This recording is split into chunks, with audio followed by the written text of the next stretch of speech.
States, received his PhD from Case Western Reserve University in Cleveland, Ohio. So it's a great pleasure to have Professor Awad with us. Benches. I'm talking about today about very little about, I'm not going into details about what we are doing in our research, but just to give you an example that for the application of quantum chemistry. There is the Faculty of Science at Tanta. There is a building of Faculty of Science that we're doing.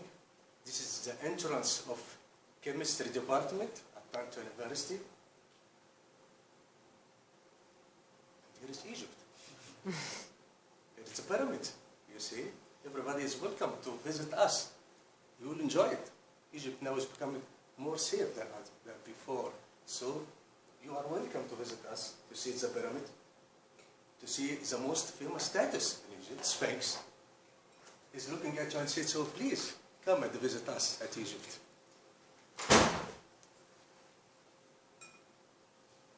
And here is where I'm living, Alexandria City.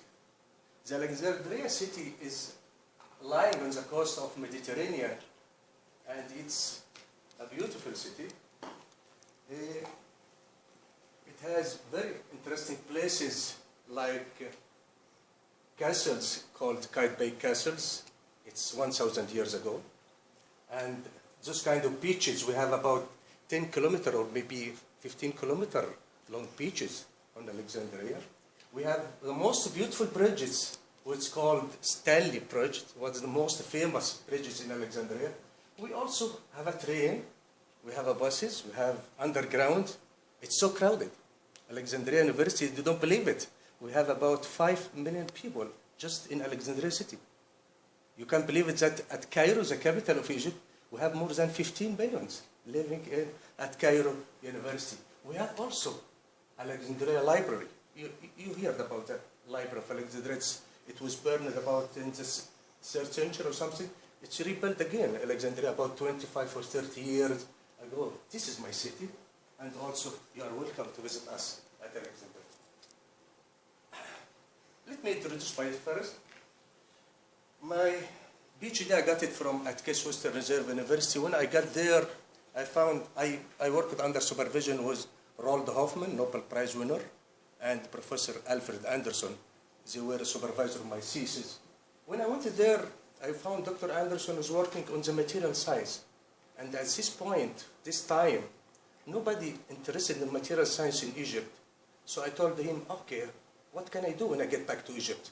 I will not find anybody to contribute with him to doing a research. I said, okay, go ahead and find what is available points for you to doing. And I got 6 publications in different fields, in complexes, material science, surface, catalysis, photochemistry, polymer science. So this idea came with me when I get back to Egypt. So I started to apply the computational chemistry in different fields. So let me show you. Here is my group. Let me start first with Dr. Fateh. He's a teaching assistant at my department, one of the more helpful students in my group. She got her master's degree under my supervision on the inhibition of corrosion of metal surface. And when she started her PhD, she thought about what we can change our field. So we thought about what about drug design? How the computational chemistry can be helpful in drug design. So she got her PhD in drug design. Murad, also a teaching assistant at Kafr Sheikh University, another university. He's doing his research on material science. Also, he got master's and PhD under my supervision. Mahmoud, he is teaching assistant at Al-Azhar University. Also, he's starting his research on inhibition of corrosions. Mohsen, he's in Italy now. He's doing his PhD on computational chemistry on material science. He got his master's degree under my supervisions. Abu Najah, he's now doing his PhD at Windsor University. He got his master's degree on inhibition of corrosion, and now he's doing his PhD with Dr. James Gold at Windsor University. Contribution between us, it's like what we are doing with Amani. Amani is here, you know Amani. And is a new PhD student. It's an organic chemist. and try to understand what is the mechanism of some cycloaddition reactions. How does a computational chemistry help to elucidate those kind of mechanisms? And then join us, Badawi, who is also doing his master degree on metal complexes and some electronic spectral for ligand and metal complexes. Dina, she finished her master degree in photochemistry. Rizq is doing also about to finish his master degree on drug design. So many students, we don't have photos for them, but that's enough for me. This is my group. And this is, you can see from those kind of members of my group, you can see that we are working in different fields of research with the contribution of some experimentalists. Let me start first with the interesting research. The very interesting one, what we are doing now, drug design.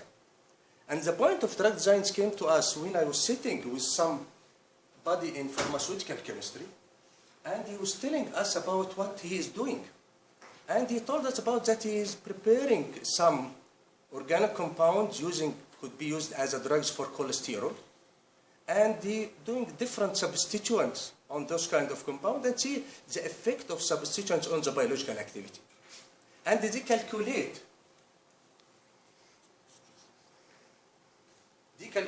the biological activity of those compounds with different substituents, and you can see calculating what's known as IC50.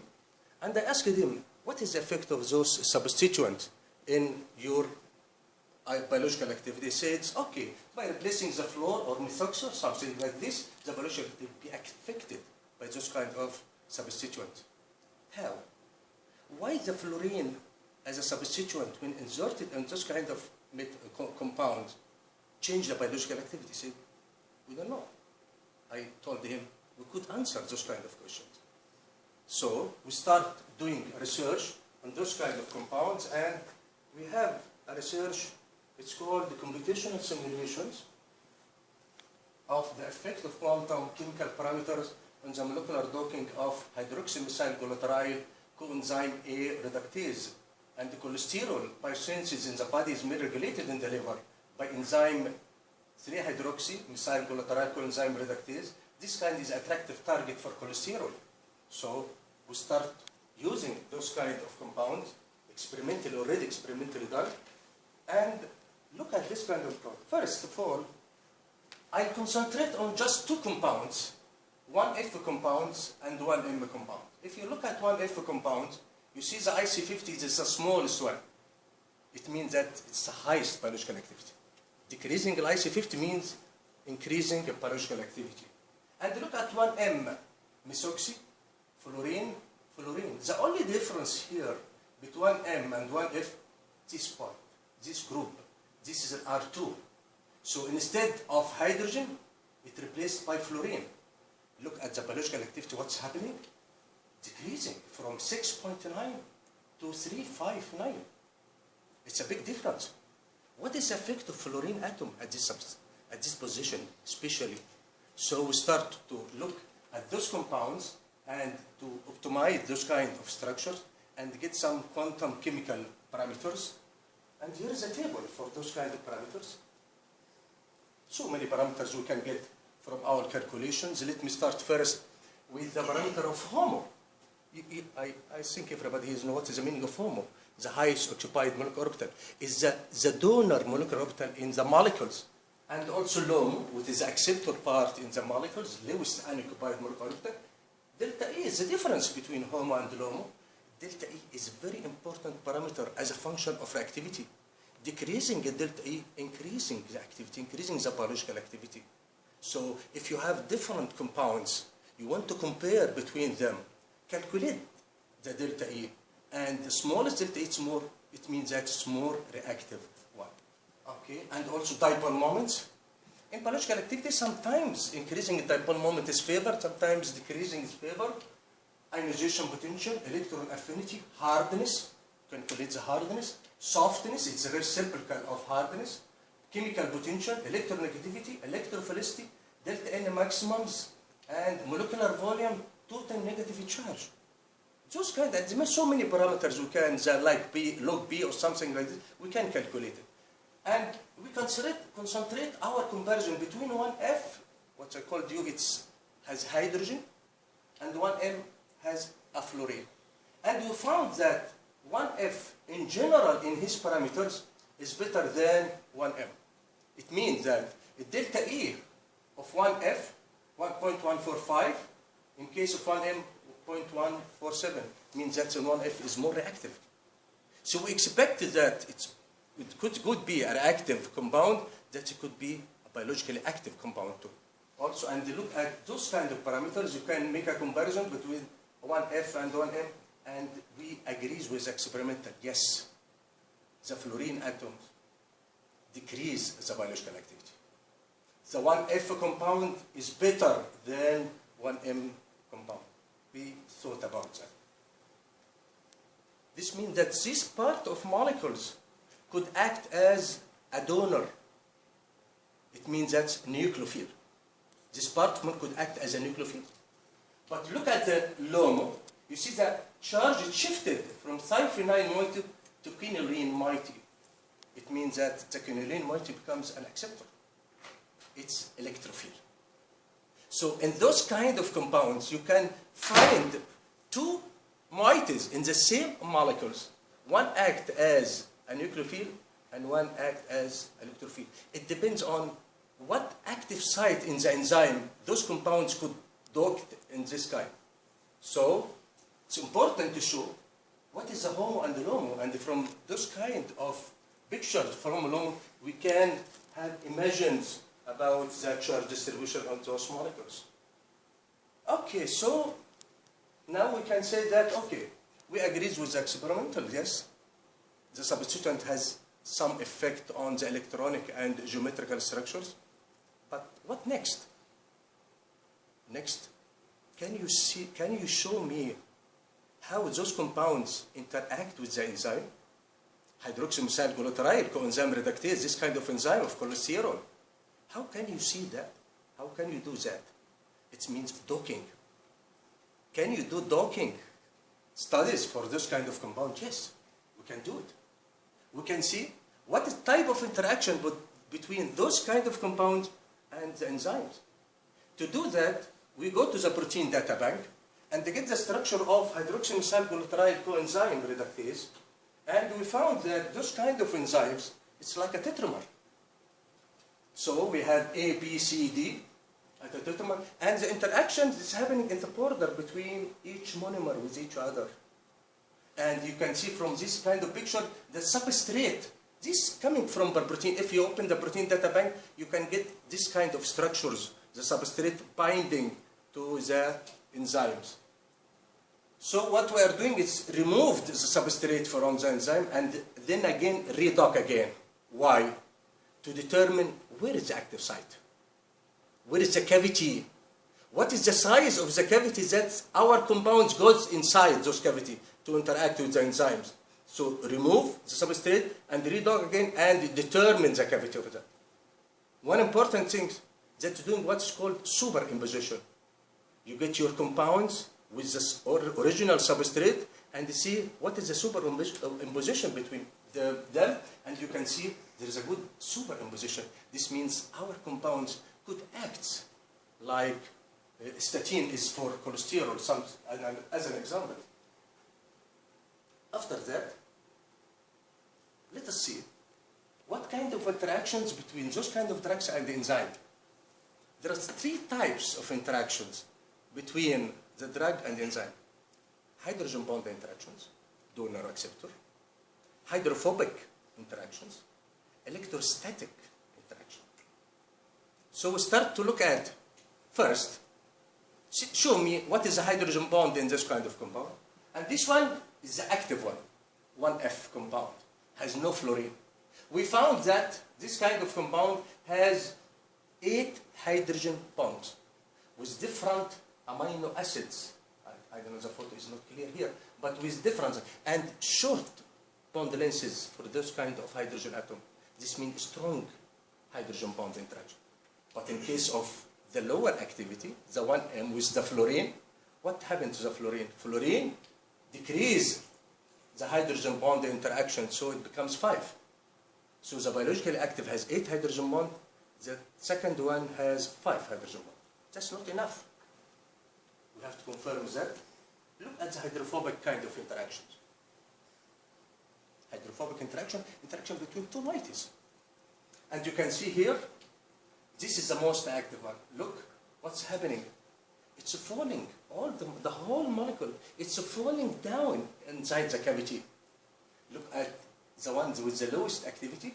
Most of the molecule outside the cavity. No hydrophobic interaction. We found the biologically active one has a hydrophobic interaction.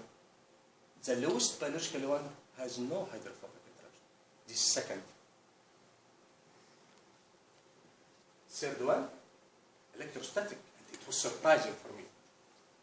Electrostatic interaction, it means that's interaction between charges. Look at the active one. You can find here a charge received between the fluorine atom, so a negative charge, with arginine 591. Arginine a positive one.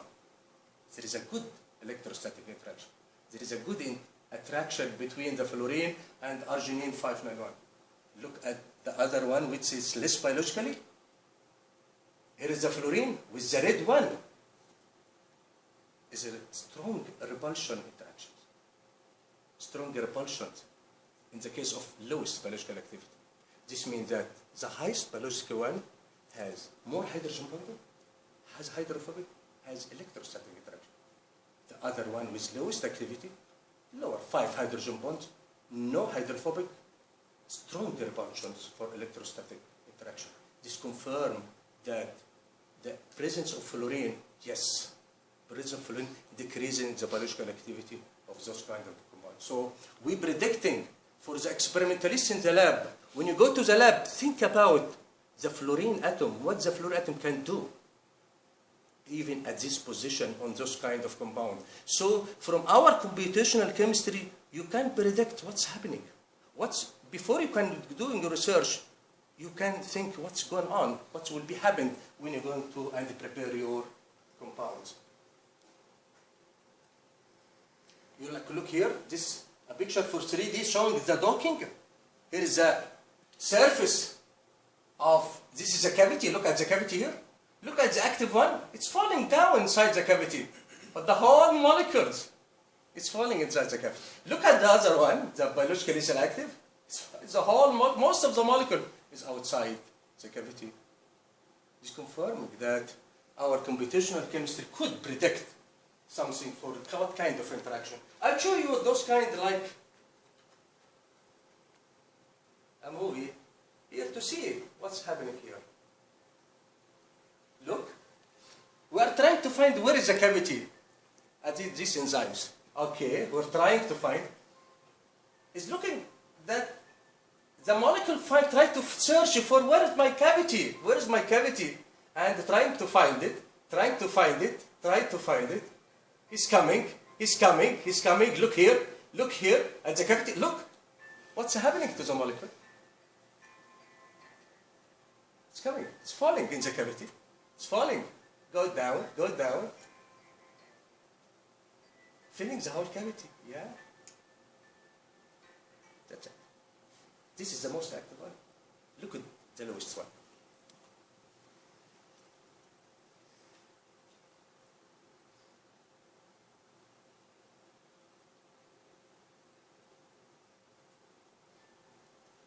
Also the same thing. If you look at this compound, you can think about two segments here. These segments, A and B, we're replacing CH by nitrogen, and another segment in diphenyl. This kind of molecule, it's easy to rotate around dihedral angles. You can make rotations between A and B through the phi 1. You can make a rotation between C through phi 2, C and D through phi 3, and see what's happening, depending on the rotation around those dihedral angles. What is the effect of inserting nitrogen atom here at those positions? So we call it that, okay, let us say 0N, it means no nitrogen, that we don't add any nitrogen. One nitrogen means that XP is just replacing by nitrogen, the other still CH. 2N, just 2 nitrogen inserted. 3N, it means 3 nitrogen. And 4N, we have changed it all for 4 nitrogen. What is the effect of insertion of those nitrogen on the electrical properties of such kind of molecular device? The main point, the key point for the molecular device is the HOMO-LOMO energy gap. Because you are talking about electron transport from the HOMO to the LOMO. So it depends mainly on the delta E energy gap. So what is the effect? What is the effect of those kind of insertion of nitrogen, increasing number of nitrogen atoms on the electrical properties of such kind of molecules? Well, I'm not going to go in details, but let me show you. Oh yeah, I'm sorry. I forgot to say that at the end, at the terminal of this kind of compounds, we put the thiol groups, because we are going to study those kind of properties without electrical field and in the presence of electrical field. So you have to connect the molecule through the two electrodes. To connect the molecule to the electrode, you have to put a thiol groups like this one to show as electrode. And I never forgot Egypt. If I put also the electrode around the molecule, you have to be like ancient history of Egypt. Okay, here is our 2 electrodes. Okay, this is our molecules inside. See, without nitrogen, 2 nitrate atoms. And this is the effect of electrical field on this kind of properties. Let me start first with the dihedral angle phi 1. There are 2 main factors responsible for those kind of activity for molecular device. First one, steric hindrance, because if you rotate around these dihedral angles, you can do a steric hindrance. And also, don't forget, there is bi-electron conjugation through the molecules. If you allow the molecule to rotate and become perpendicular, you will cut the electron transport through the molecule and you will lose the electrical property for those kind of molecules. So it's very important here to look at the rotation. So let us say that for the electron transport for bi-electron conjugations from here to here, we found something interesting from our data. Look at this phi 1, phi 2, phi 3. Look at this table. We found that in the case of 2N, it means that insertion of 2 nitrogen in these molecules, the dihedral angle is almost 0. It means that the ring A and P coplanar with each other. Coplanarity, it means that increasing the electron transport between those kind of compounds and increasing the electrical properties of the compound. Look at 4N. Oh, look at 4N here. It's a 4N. Phi 2. Look at phi 2. Here is phi 2. It's between P and C.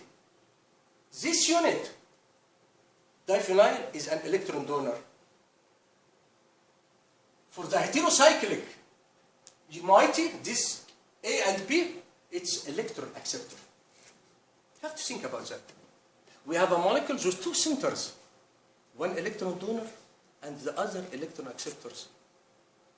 Could you be able to let the electron transport go through this kind of molecule?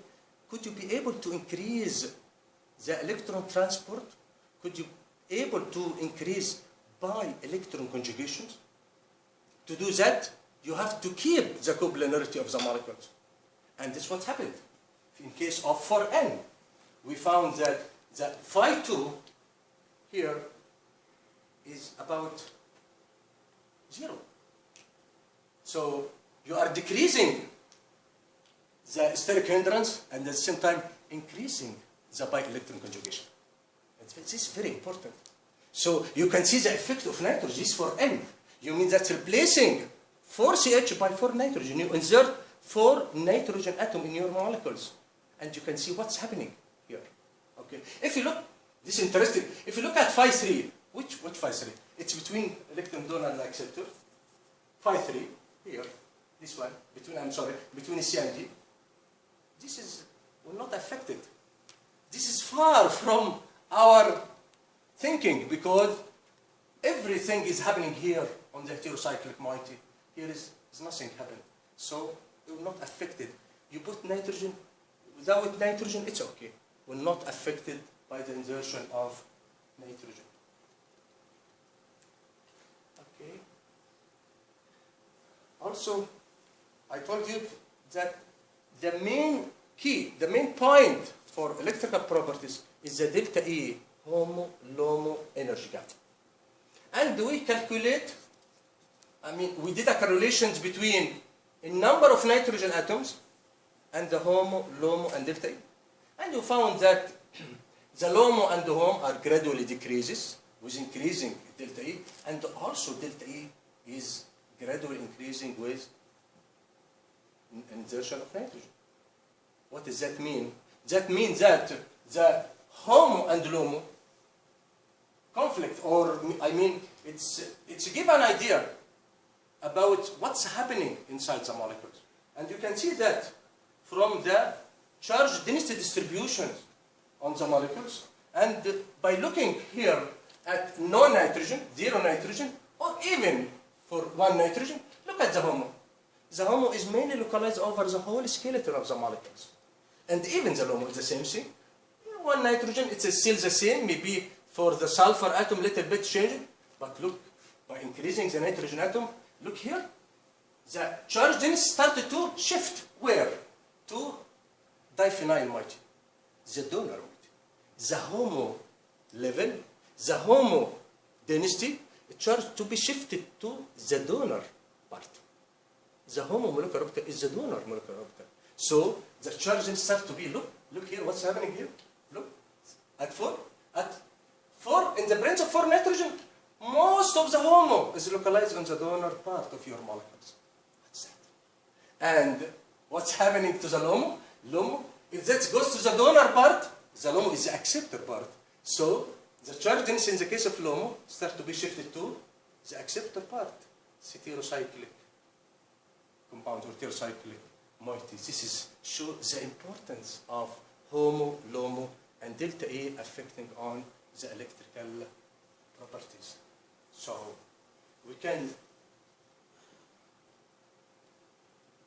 use our quantum chemical parameters obtaining from your output data to explain so many ideas. It depends on what is the questions you have it. It's the questions coming from photochemistry. You can explain those kind of, depending upon photochemistry ideas. It's coming from complex ligands, from polymer, from catalysis, from surface. Those kind of descriptor, you'll find it in your output. No way, when you get the optimized structure, you'll find you can get those kind of parameters. But how to manipulate those kind of parameters to explain what you need to know? It depends upon the field you are discussing. If you are using that for inhibition of corrosion, you discuss the HOMO and the LOMO delta E about what you need to explain the inhibition of corrosion. If you need to explain the electrical properties of some molecular device, you explain it in different ways. This is a brief idea. I'm sorry for getting late, but this is a brief idea what we are doing in our research group, but we're still applying computational chemistry in polymer science, in photochemistry, in something like ligand and metal complexes. So many branches we apply in computational. It depends on our facility. We don't have so many programs that we have it here. So we're trying to manipulate ourselves, okay, to do a research. Are we still surviving? We're still doing that. Thank you very much, and I'm ready for any questions. Professor Awad.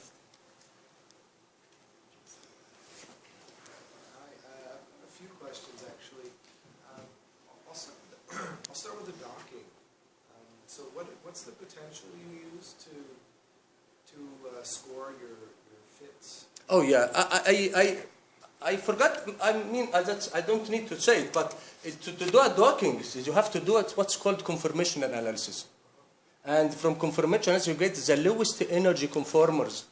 And then get you, from protein data bank, you get your enzyme structures and start to dock or doing that with kind of programs called Material Studio.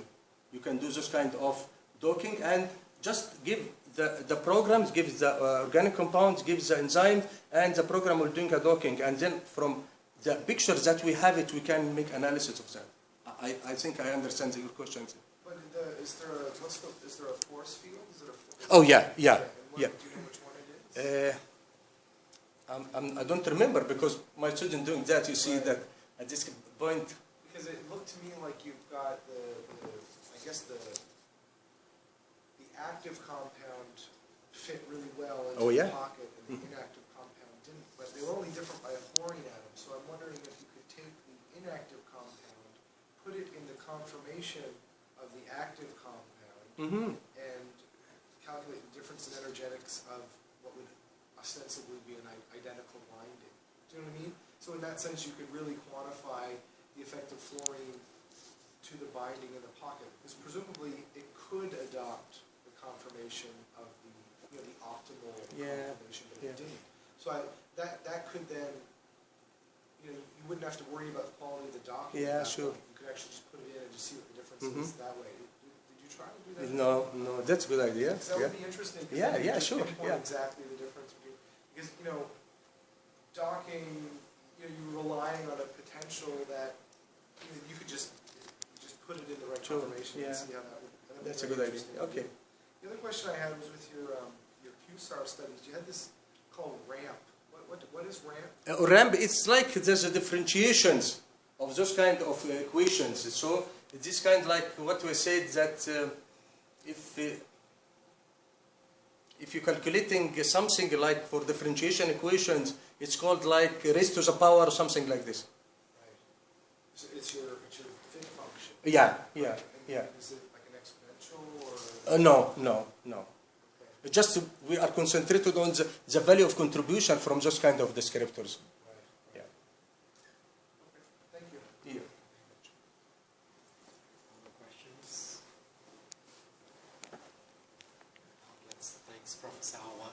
Thank you very much.